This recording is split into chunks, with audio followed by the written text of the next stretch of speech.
me something, it might just take the pain away.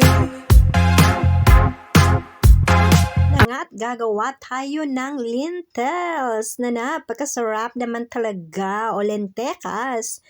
Kagaya sa atin sa Pilipinas ay munggo lang to guys. Pero dito ay lentejas or lentils, 'di ba? At ito na nga ay binabad ko na siya ng 1 oras guys or 30 minutes, 10 minutes, okay na 'yan. Wala pong problema. At ito at nililinis ko siya. Siyempre, pag binabad natin yan guys, siyempre bababa dyan yung mga bunga-buhangin. So, kaya kung kukunin natin siya, ay kukunin natin siya ng kamay paunti-unti na ganyan, dahan-dahan, para hindi sumaba yung mga bato-bato. Okay? And then, hugasan ulit natin. Pagkatapos, pag nalinis na natin, ay ilagay na natin sa kaldero. Pagkatapos, lagyan na natin ng tubig para pakuluan natin guys. Siyempre, yung ating pagpakulo dito, yung tubig natin ay kailangan malampasan natin yung ating lentejas para maganda yung ating pagpakulo. At syempre, kailangan pagpakulo natin ay kailangan yung apoy natin ay malakas. And then, kapag kumulo na siya, na alam na natin na kulo na siya, so imi-medium heat natin siya. Para hindi siya magbukas-buga na hilaw, guys. Yung bang bubukas-bukas siya tapos hilaw, 'di ba? Madudurog siya tapos hilaw naman pala. Kaya kailangan, guys, yung ating apoy ay dapat bantayan natin. And then haluin natin ng hinay-hinay lang para hindi siya magbukas-bukas, yun ang ibig kong sabihin, or madurog natin, 'di ba? Kailangan talaga ay pakuluan natin ng maayos yung ating lentejas. Ay nako guys, isa ito na paboritong-paborito ng anak ko, na kapag ako nagluto nito, grabe, ako na yung pinaka para sa kanyang nanay sa buong mundo. Dahil napakasarap naman talaga daw ng aking luto na lentejas, guys. So, eto na nga at kulo na siya. And then, syempre, pag alam nyo naman na nawawalaan na siya ng sabaw or tubig, lagyan ulit natin kapag ito ay hilaw-hilaw pa, 'di ba? At eto na nga at tiningnan ko siya at medyo hilaw-hilaw pa siya ng konti, kaya iiwan muna natin siya ng mga 10 minutes, mga ganyan.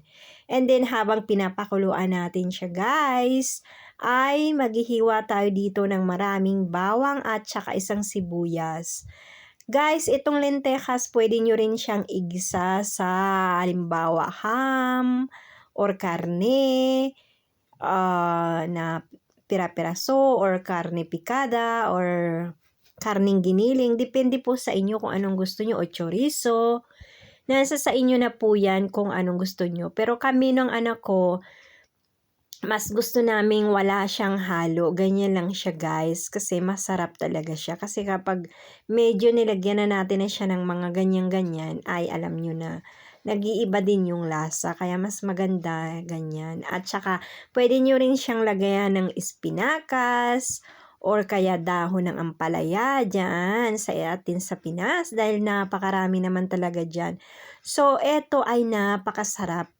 Parang munggo din naman sa atin yun guys, 'di ba?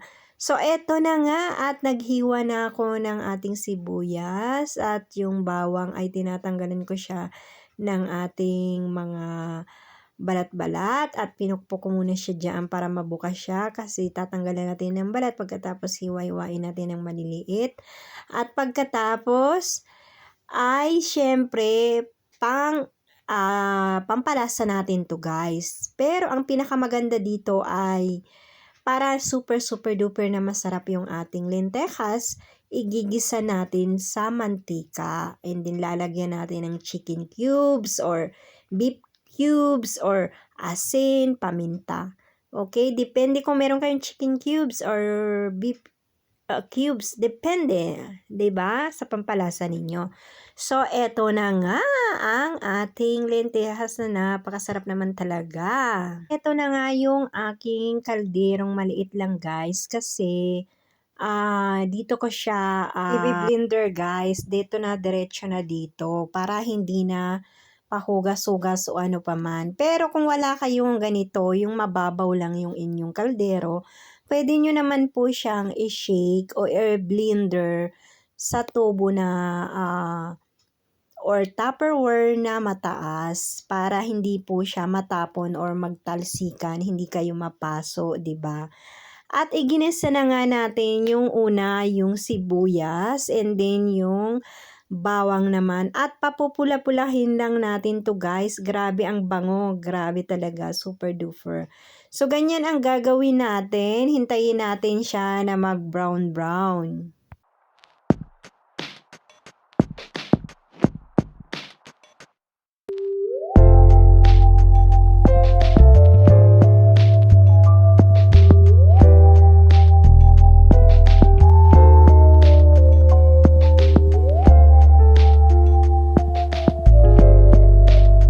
Okay na to guys. So, kukuha tayo ngayon dito sa lentehas ng kaunti para imimix natin siya dito sa sibuyas at saka sa bawang.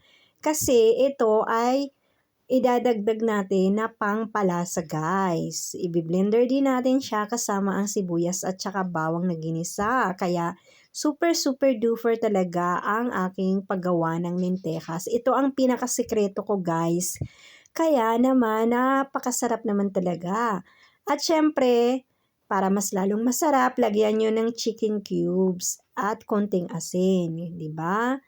Pero dapat konti lang kasi guys, ang lentejas ay alam nyo naman may sarili na siyang alat. Kaya ingat po tayo sa paglagay ng asin or kaya pangpalasa, okay? Kasi ang ating alam nyo naman ang munggo at saka yung lentehas na kagaya nito ay talagang super duper na maalat siya.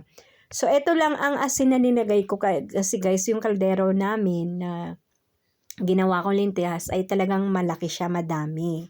So, kasi isang kalahating kilo yung ginawa ko. Kasi ito guys, pinifreezer ko siya kaya mayroon kaming stocks. Kaya yan. And then, nilagyan ko din siya ng pamintang durog, guys. Okay? And then, syempre, imimix natin muna sila dyan para matunaw yung ating chicken cubes na nilagay. Yung chicken cubes na nilagay ko, kalahati lang yun, guys.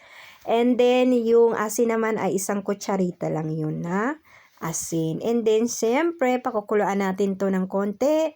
At pagkatapos, i-blender na natin siya or imimix sa ating kaldero na nilutuan natin. Okay? Ito na nga guys. At syempre, ay dahan-dahan lang kasi mainit pa siya guys. Ayoko matalsikan ako kasi nako grabe pag napasukan ito grabe talaga. So, pwede naman yung i-blender to guys. Kahit hintayin nyo ng lumamig o alimbawa may ginawa kayo or nagtrabaho kayo o may pinuntahan kayo o hindi tinatamad pa kayo, okay lang po yun na kung malamig. Okay lang, okay? So, ang masasabi ko, wag nyo masyadong damihan ng tubig kasi guys, kapag dinamihan nyo ng tubig ay hindi na masyadong masarap yung ating lentehas. Kasi dapat tamang-tama lang yung ating sabaw. At kung lumamig naman to na mawala ng sabaw, okay lang dagdagan ng ulit din natin para pag init natin ay hindi siya masunog. At syempre pag init ninyo ito guys ay dapat yung apoy ninyo dahan-dahan. So ito na nga tatapos na at minix ko na siya dyan guys. Tingnan nyo naman 'di ba? Napakasarap talaga nito.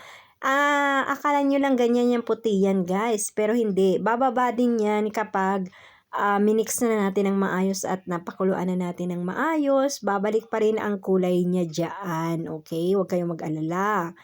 Kasi hindi puti yan guys. Normal lang yon kasi hindi pa siya namimix ng maayos at saka hindi pa siya naiinitan kaya ganyan pa ang kulay niya. So eto na nga, grabing sarap talaga guys at alam niyo ang combination ko nito ng aking anak ay talagang pritong isda, pritong galunggong. Grabeng sarap talaga yung pagkain namin dito. At ito na nga tinikman ko, hindi ako pala tikim guys sa pagluluto, pero pag lentejas ng pinag-uusapan, nako grabe. Sarap na sarap ako guys, yan. At tamang-tama lang yung asin na inilagay ko guys. At tingnan nyo, pasensya na kayo, hindi ko na na-videohan kasi akala ko naka-on na. Yung pala wala, kaya nirepeat ko siya guys. So, kaya yan, nakakain na ako. Kaya ganito na lang ang video ko. Hindi ko na nailagay yung paano ko nilagay yung kanin ko at saka yung lentejas sa plato ko at yung isda kung paano. Kaya ito ang naidugtong ko. Buti nga guys dahil nakita ko kumakain pa ako, 'di ba? Para naman meron kayong idea kung paano naman talagang napakasarap naman talagang kainin. Ako, paboritong-paborito 'to ng anak ko kapag kumakain siya nito. Naku, lagi niyang sinasabi, "Naku mama, ang sarap talaga, ang sarap mo ko magluto." Na hanggang dito na lang po ang aking video at kumain kayo ng kumain ito dahil masustansya naman talaga. So, bye-bye sa lahat ng mga nanood at nagyakap sa aking YouTube channel at saka sa Facebook naman. Please, supportahan nyo naman ako. GJ Boysing po. Bye.